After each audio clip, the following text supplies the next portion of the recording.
If you ignore this, you'll miss the most important energy shield of your life.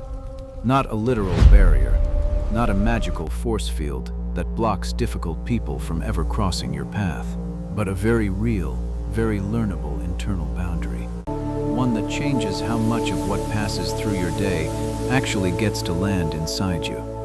And maybe that is exactly why you are here now, at this hour, staying instead of scrolling past. It is no coincidence that you are here. Let that sentence settle without needing proof. Not as flattery, not as fate handed to you on a plate, just as a possibility worth sitting with for the next few minutes. Before this video ends, you will understand 3 things. Soon you will see why so much of what exhausts you in ordinary life is not actually your own energy running low, but other people's unprocessed emotion being absorbed as though it were your responsibility to carry. Later, you will understand the difference between genuine compassion, which remains fully intact, and energetic over-absorption, which quietly drains you while masquerading as care. And before we close, I will guide you through a short practice that many people describe as the first time they felt a real embodied boundary around what does and does not get to enter their internal space. So before we go further, take this as your first boundary.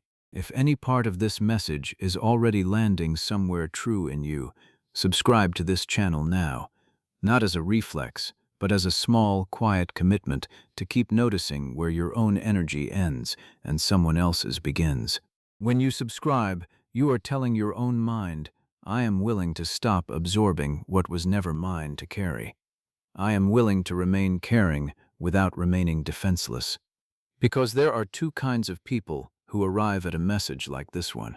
There are those who hear the word boundary and immediately worry it means becoming cold, distant, or uncaring toward others.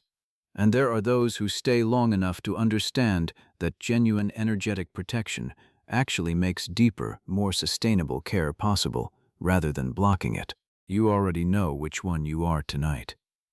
For most of your life, you were likely taught, directly or indirectly, that being a good, caring person means absorbing the emotional weight of everyone around you, feeling their stress as your own stress, feeling their anger as your own tension, feeling their sadness as your own heaviness, as though genuine empathy required full emotional merger rather than compassionate witnessing.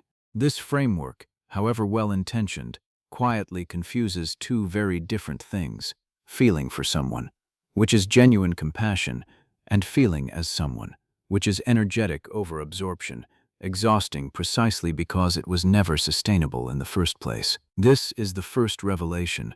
You can care deeply about another person's difficulty without making their difficulty a permanent resident inside your own body. And sumidun penj, onhans bromdia, mainans, metidromdia, nizasin sans, inya, rahab, menenna, lumon, men. Here is a simple way to feel this directly. Think of a time you spent an extended period with someone who was in genuine distress, and notice, honestly, how your own body felt afterward, separate from the situation itself. Did you feel simply tired from a long conversation, or did you feel as though you were now personally carrying a portion of their specific emotional weight, replaying their words, their tone, their distress, long after the conversation had actually ended? That second experience, carrying rather than simply witnessing, is the exact phenomenon this message is naming. It is not a character flaw. It is an unexamined default many caring people fall into, mistaking full absorption for the only possible form of genuine care. Many people spend years believing that the exhaustion following these interactions is simply the cost of caring, an unavoidable tax on empathy itself, rather than recognizing it as a specific, addressable pattern of over-absorption that can genuinely be adjusted without diminishing the actual care being offered.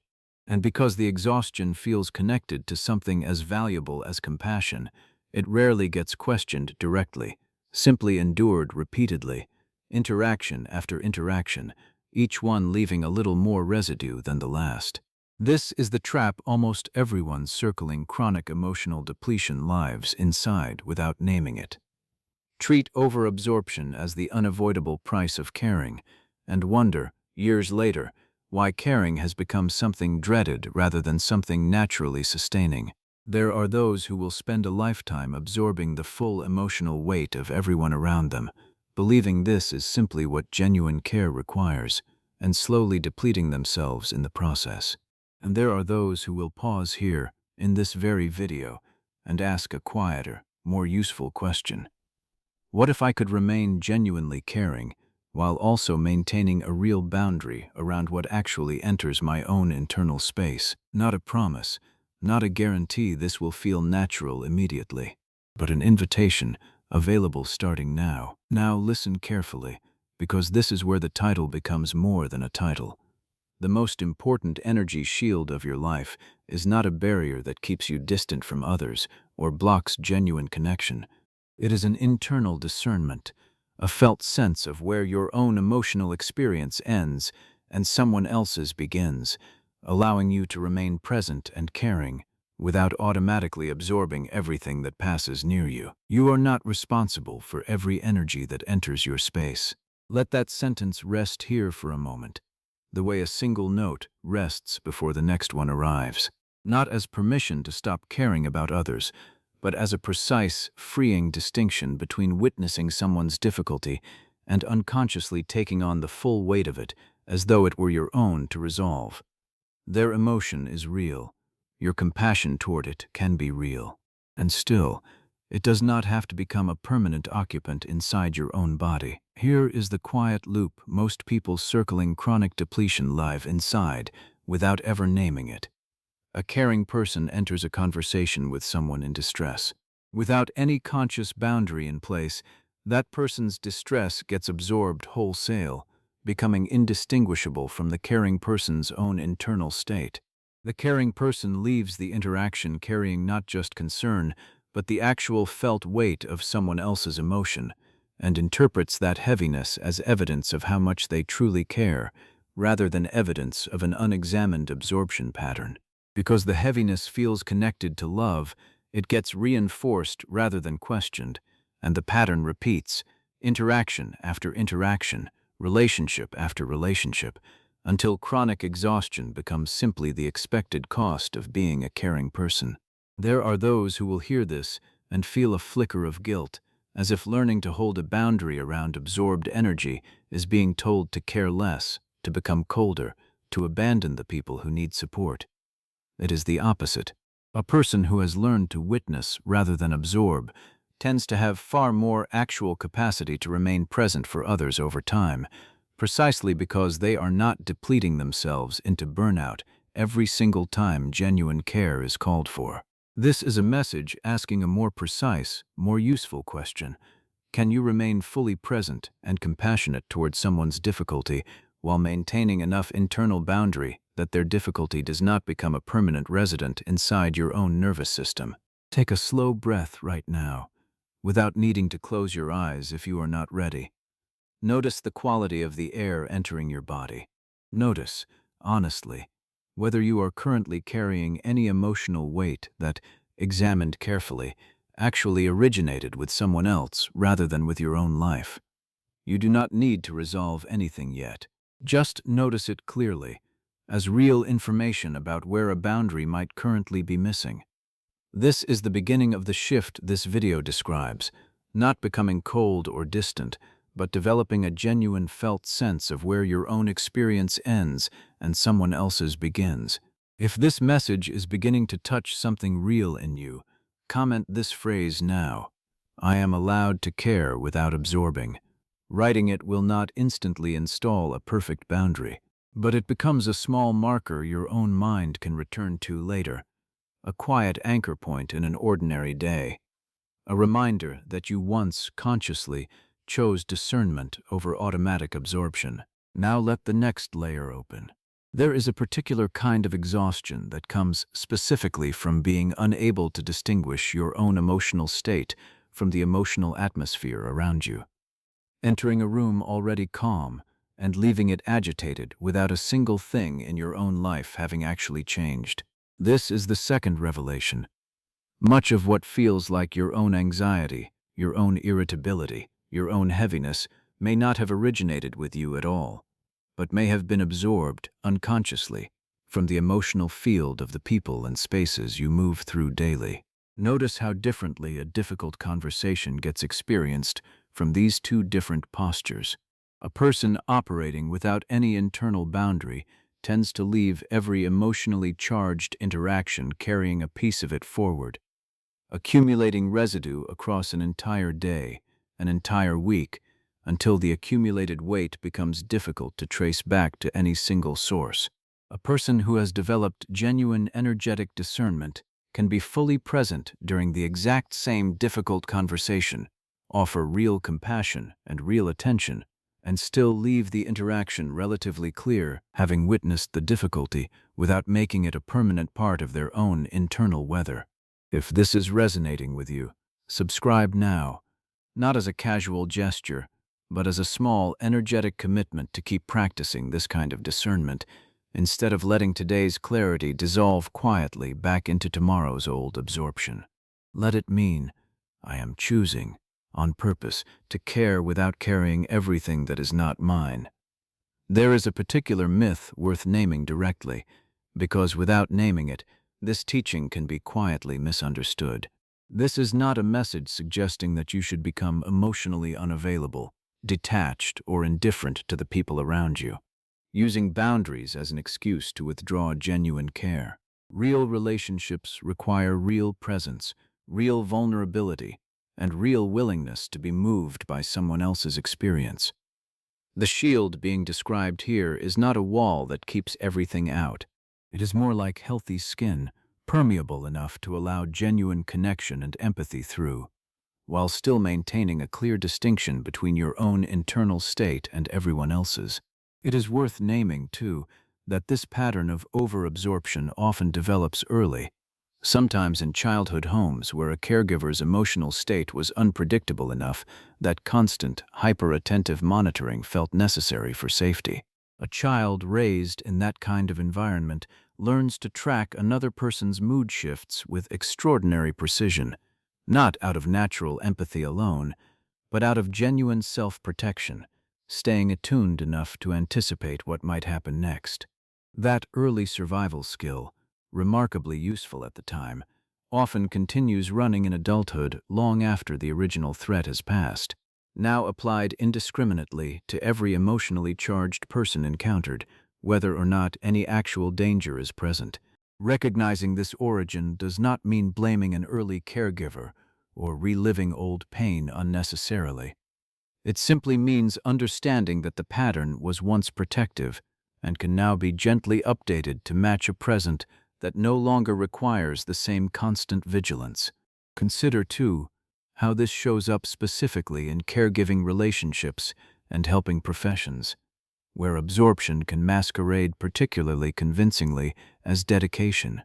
A nurse, a therapist, a teacher, a parent may believe that feeling every client's or child's distress as personally, as intensely as possible is proof of how deeply they care, when in fact the professionals and parents who sustain this kind of work longest, with the most genuine presence intact, are typically the ones who have learned precisely this distinction: full compassion without full absorption, presence without merger.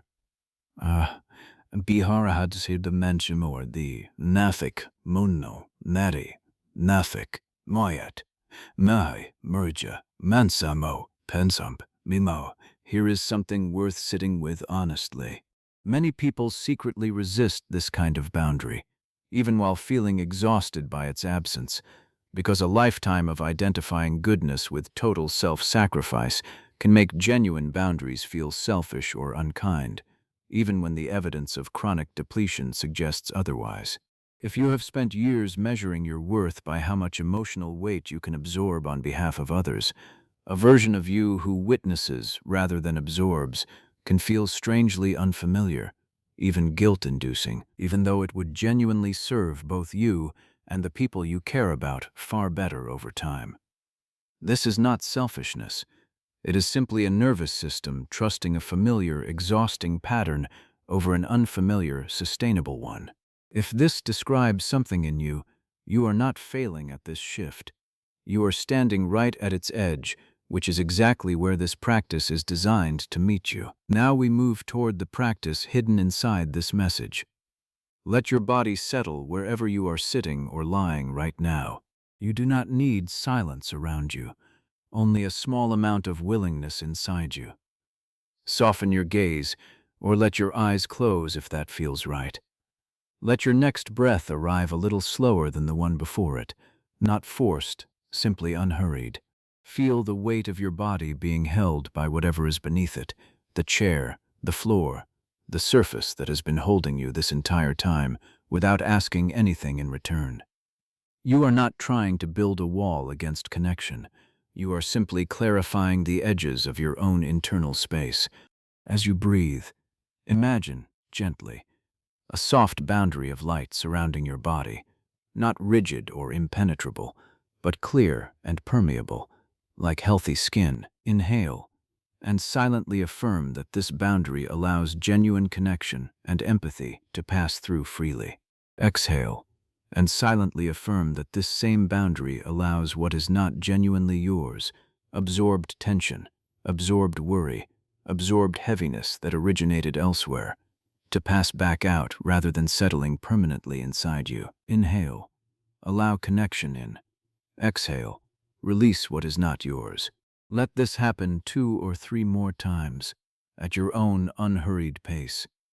There is no wrong way to practice this. There is only the noticing and the gentle return to it whenever old absorption reappears, which it will, and which is simply part of the practice rather than a failure of it. As you continue breathing at this slower pace, silently repeat the sentence forming underneath this entire message. You are not responsible for every energy that enters your space. Let the words move with your breath rather than your urgency. You are not responsible, on the inhale, for every energy that enters your space on the exhale. Feel how different this sentence lands when it is received not as permission to stop caring, but as a quiet, honest invitation to care more sustainably. Notice, without needing to change anything further, whether something in your body feels even slightly lighter than it did when this video began.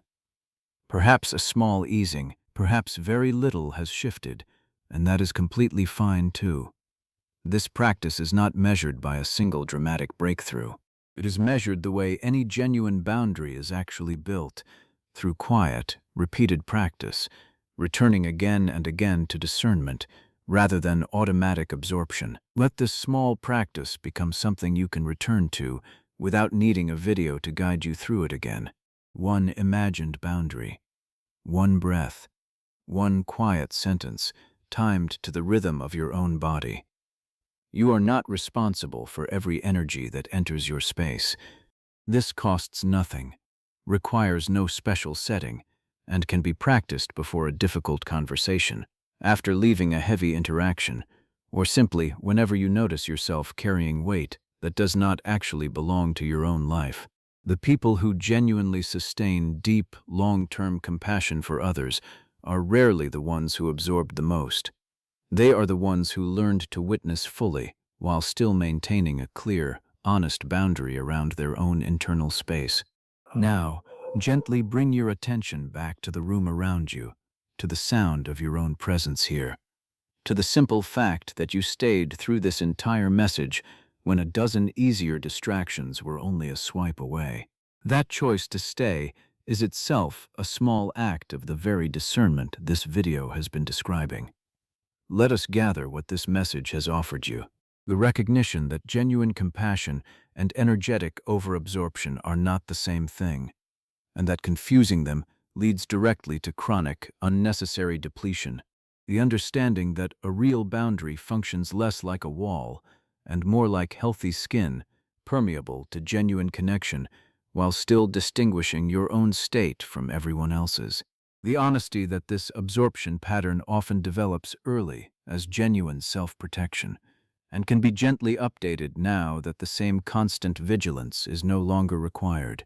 And the practice, simple enough to repeat daily, of one breath, one imagined boundary, One quiet sentence that can guide you back whenever old absorption returns.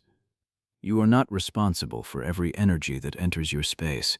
If this message reached you at the right moment, like this video now, not for an algorithm, but as a way of sealing this recognition in your own field of attention, subscribe if you have not yet, because the next transmission will go deeper into what happens once this boundary becomes familiar, how relationships shift once absorption softens into genuine witnessing, and why the people who sustain the deepest, longest-lasting compassion are rarely the ones who gave the most of themselves away without protection.